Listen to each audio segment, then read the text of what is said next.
ஸ்ரீஹி ஸ்ரீமதே ராமானுஜாய நமஹ.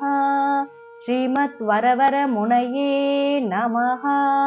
ஸ்ரீ ஸ்ரீனிவாச மகாகுரவே நமஹ. ஓம் நமோ நாராயணாய. பக்தர்கள் அனைவருக்கும் நமஸ்காரம். அடியேன் குமுதவள்ளி கிருஷ்ண ஸ்ரீனிவாசதாசி, ஸ்ரீ கிருஷ்ணா வேத கல்வி நிலையம், காட்பாடி, வெள்ளூர். ஸ்ரீ விஷ்ணு சகஸ்ரநாம ஸ்தோத்திரம் பாராயணம் பொருளுடன் சேர்ந்து கற்றுக்கொள்வோம் வாருங்கள் என்ற பகுதியினுடைய தொடர்ச்சி. இன்று நாம் பார்க்க இருக்கும் ஸ்லோகம் 20, ஸ்லோகா 20. மகேஷ்வாசோ மஹிபர்த்தா ஸ்ரீனிவாச சதாம் கதிஹி அனிருத்த சுரானந்தோ கோவிந்தோ கோவிதாம் பதிஹி. மகேஷ்வாசோ மஹிபர்த்தா ஸ்ரீனிவாச சதாம் கதிஹி அனிருத்த சுரானந்தோ கோவிந்தோ கோவிதாம் பதிஹி. இந்த 20வது ஸ்லோகத்திற்கான மிக எளிய விளக்கம். மகாவில்லாளன் அம்பு மழை பொழிந்து சத்ரு நிரசனம் செய்பவன் மகேஷ்வாச. இப்பூமியை தாங்குபவன் மஹிபர்த்தா.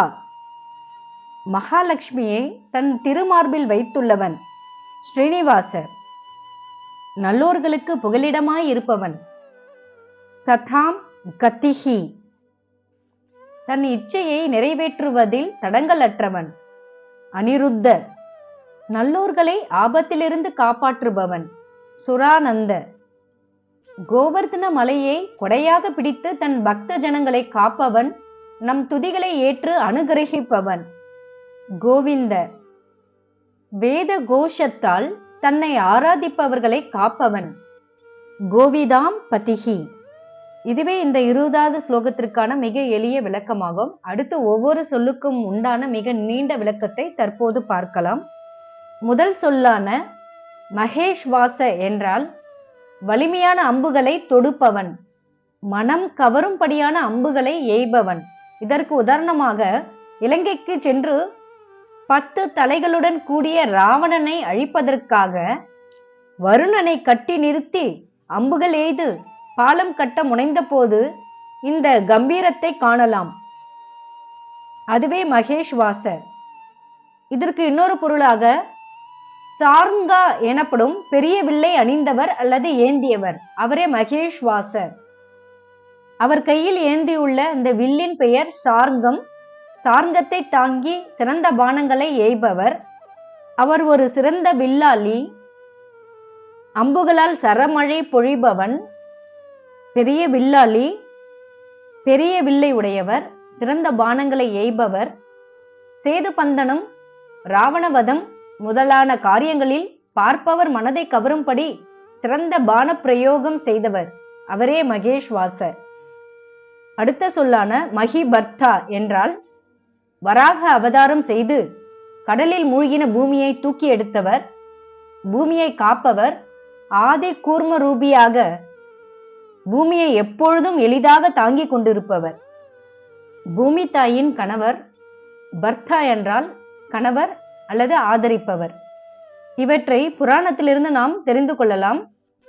பெரிய பன்றியாக பூமியை வெள்ள நீரிலிருந்து எவ்வாறு பகவான் உயர்த்தினார் என்பது இதற்கு ஒரு உதாரணமாகும்.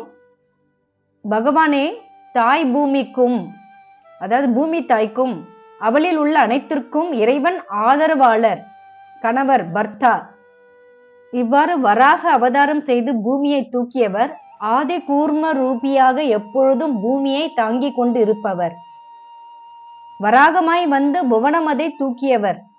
அடுத்த சொல்லான ஸ்ரீனிவாசாய என்றால் ஸ்ரீதேவி தாயார் நித்திய வாசம் செய்யும் திருமார்பை உடையவர்.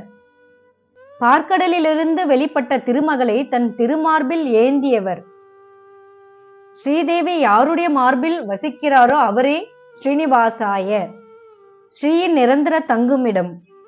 இவ்வாறு மகாலட்சுமியின் இருப்பிடம் திருப்பார்கடலானது கடையப்பட்ட பொழுது அதிலிருந்து அவதரித்த மகாலட்சுமியை தனது மார்பில் வைத்துக் கொள்ளுதல் முதலான லீலைகளை இந்த திருநாமம் கூறுகின்றது.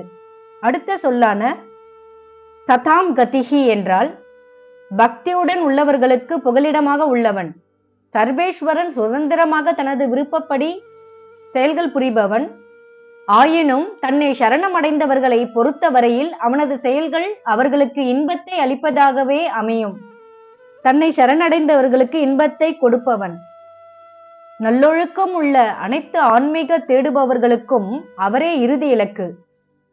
சத் என்றால் நல்லொழுக்கம் உள்ள மக்கள். கதி என்றால் அவரே அவர்களுடைய இறுதி இலக்கு. இந்த கதி என்ற சொல் இலக்கை மட்டுமல்ல, இயக்கத்தையும் திசையையும் வழியையும் குறிக்க பயன்படுகின்றது.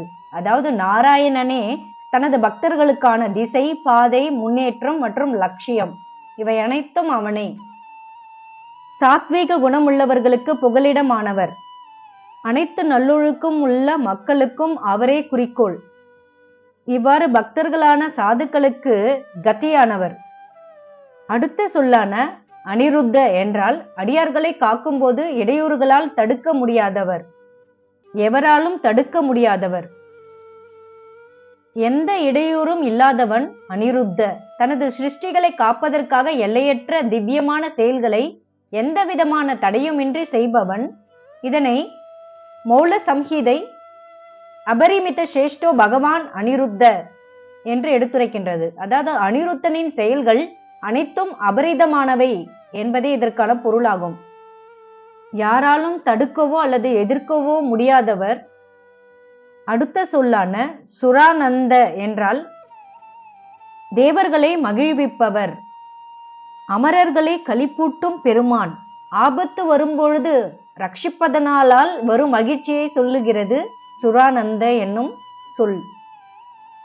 அனைத்து அவதாரங்களுக்கும் வேறாய் உள்ள அனிருத்த அவதாரத்திலிருந்து வரும் அம்ச அவதாரம் கூறப்படுகின்றது. சுரானந்த என்றால் தேவர்களை ஆனந்திக்க செய்பவர், தேவர்களுக்கு மகிழ்ச்சியை விளைவிப்பவர், ஆபத்தில் உதவி செய்வதனால் தேவர்களை களிக்க செய்பவர், அவர்களுக்கு எப்பொழுதும் மகிழ்ச்சியை கொடுப்பவர், அமரர்களுக்கு ஆனந்தம் அளிப்பவன். இந்த சுரானந்த என்ற சொல்லானது சுரா என்றால் சொர்க்கவாசிகள், தேவர்களை குறிக்கும். நந்த என்றால் அவர்களுக்கு மகிழ்ச்சியை கொடுப்பவர், ஆனந்தம் அளிப்பவர். அடுத்த சொல்லான கோவிந்த என்றால் கோ என்னும் பூமியை தூக்கியவர் அல்லது பசுக்களுக்கு தலைவர். கோ என்னும் வாக்கு தன்னை அடையும்படி செய்பவர். சமஸ்கிருதத்தில் கோ என்ற சொல்லுக்கு 4 அர்த்தங்கள் உண்டு. அது பூமி, பசுக்கள், பேச்சு மற்றும் வேதங்கள், இந்த 4ஐயும் குறிக்கும். அனைத்தையும் ஆதரிப்பவன் கோவிந்தன். பசுவின் பாதுகாவலராகவும் கோகுலத்தில் கோபாலனாகவும், மேலும் இறைவன் தானே வேதங்களின் கருப்பொருளும் ஆசிரியருமாய் இருப்பவர். இந்த மகத்தான ஆன்மா மகாவிஷ்ணு. உயர்ந்த பேச்சு வேதங்களில் உண்மையை அறிவிப்பதாகும். இந்த கோவிந்த என்ற திருநாமம் புகழப்படும் சொற்களை அடைந்தவன். தங்களது ஆபத்து நீங்கியதால் தேவர்களின் புகழ்ச்சி என்னும் சொற்களை பெற்றவன். தேவர்கள் தன்னை துதிக்கும்படியான உதவிகள் செய்தவன். தேவர்களால் துதித்தற்குரியவன். ஏத்தும் சொல் மாலைகளை பெறுபவன். தேவர்கள் செய்யும் துதிகளை பெறுபவர். நஷ்டமாக மறைந்து போன கோ என்னும் பூமியை எடுத்தமையால் கோவிந்தர் என்று தேவர்களால் துதிக்கப்படுகின்றவர். பசுக்களுக்கு இந்திரன் என்று உலகத்தால் துதிக்கப்படுகின்றவர். அடியார்களை பூமியையும் வாக்கையும் அடையும்படி செய்பவர் என்று முனிவர்களால் துதிக்கப்படுகின்றவர். துதிகளை பெற்றவர். அந்த தேவர்கள் செய்யும் துதிகளாகிய வாக்குகளை பெறுகிறவர். கோ வாக்கு. அவனே கோவிந்தன் என்று அழைக்கப்படுகின்றான். அடுத்த சொல்லான கோவிதாம் பதிகி என்றால் வேத வாக்குகளை அறிந்தவர்களுக்கு சுவாமியாக இருப்பவர். வாக்குகளை அறிந்தவர்களுக்கு பதி. வேதங்களை அறிந்த ஞானிகளால் ஞானம் என்னும் யக்ஞத்தினால் ஆராதிக்கப்பட்டு அவர்களை காப்பாற்றுகிறவர். ஞானம் என்னும் யக்ஞத்தை அங்கீகரித்து அனுபவிப்பவராகிய அம்ச அவதாரம் செய்த பரமாத்மாவை தியானிக்க வேண்டும் என்று சொல்லப்படுவதே கோவிதாம் பதிகி. வேத வாக்குகளை அறிந்த வைதிகர்களை காப்பாற்றுபவர். வேதத்தை அறிந்த ஞானிகளால் ஞானம் என்னும் யக்ஞத்தினால் ஆராதிக்கப்படும் பகவான் ஞானம் என்னும் யக்ஞத்தை அங்கீகரித்து அனுபவிக்கும் அம்சமூர்த்தியான பரமபுருஷனை தியானிக்க வேணும் என்று பிரமாண வசனம். வாக்கியக்னத்தினால் ஆராதிக்கப்படுபவரை ரட்சிப்பவன், வேதநாவர் விரும்பும் திருக்கண்ண புறத்தாதியான். மொத்தத்தில் வேத வாக்குகளை அறிந்தவர்களுக்கு தலைவர், வேதம் அறிந்த ஞானிகளால் ஆராதிக்கப்படும் பகவான். கோவிதாம் பதிகி என்றால் அறிஞர்களுக்கு ரக்ஷகன். காவை என்றால் வேதங்களின் சொற்கள்.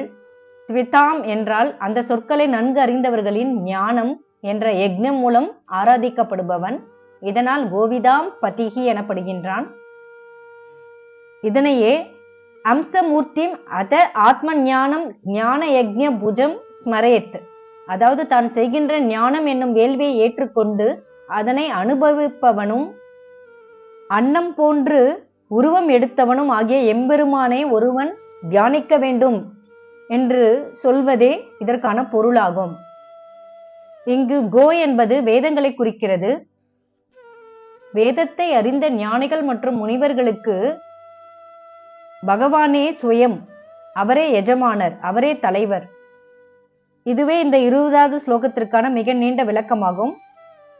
இந்த 20வது ஸ்லோகம் தமிழ் வரிகளில்: வில்வீரன் பூமி காத்தோன் மகாலட்சுமி உரைமார்பன் பகையில்லா பரந்தாமன் லோகத்தை தாங்கிடும் தலைவன்.